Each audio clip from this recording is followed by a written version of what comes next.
지난해 여름 갑작스러운 댐 방류로 영동과 옥천, 청주에서 하류 지역 주민들이 큰 피해를 입었는데요. 1년이 다 되어서야 당시 수해 원인에 대한 조사 결과가 나왔습니다.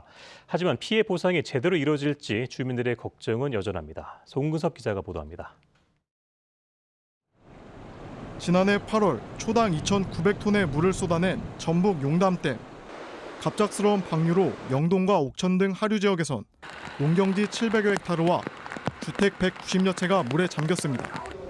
피해가 난 지 1년 만에 당시 수해 원인에 대한 조사 결과가 나왔습니다.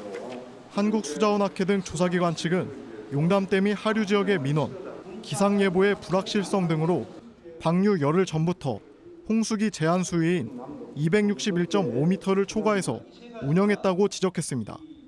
또 하류 지역 하천에서 감당할 수 있는 계획 홍수량보다 400에서 500톤 이상 많은 물을 방류해 홍수 피해에 영향을 미쳤다고 주장했습니다.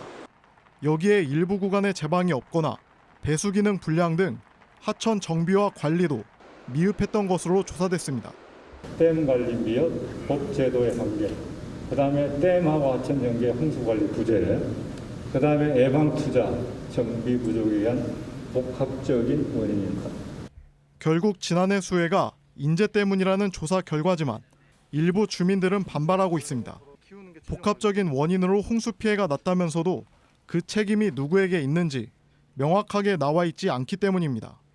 용역 보고서에는 국가가 홍수 피해에 직간접적인 영향을 미친 것으로 판단된다고 적혀 있지만 국가의 중앙정부와 하천관리청, 한국수자원공사 등을 모두 포함하고 있습니다. 이 때문에 주민들은 피해 보상 과정에서 정부와 수자원공사, 자치단체 등이 서로 책임을 미루지 않을까 걱정하고 있습니다. 이 조사대로 분쟁조정법에 신청을 하면 수해 입은 수해민들의 아픈 마음을 달래줄 수 있겠는지. 1년 가까이 끌어온 수해 원인 조사 결과 발표. 하지만 현실적인 피해 보상으로 이어지기엔 여전히 해결해야 할 문제가 많습니다. KBS 뉴스 송근섭입니다.